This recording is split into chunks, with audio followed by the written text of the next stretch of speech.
Why do we shout in anger? A saint who was once visiting a river to take a bath found a group of family members on the banks shouting in anger at each other. He turned to his disciples, smiled, and asked, "Why do people in anger shout at each other?" The disciples thought for a while. Then one of them said, "Because we lose our calm, we shout."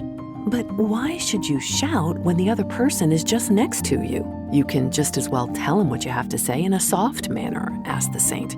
The disciple gave some other answers, but none satisfied the other disciples.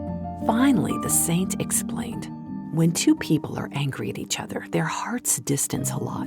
To cover that distance, they must shout to be able to hear each other.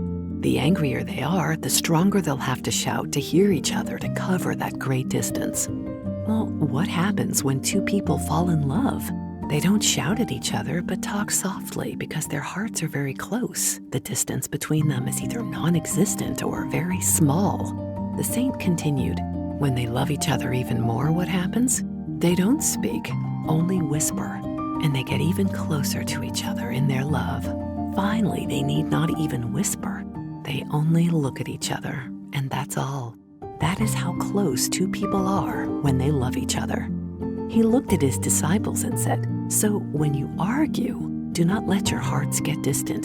Do not say words that distance each other more, or else there'll come a day when the distance is so great that you will not find the path to return."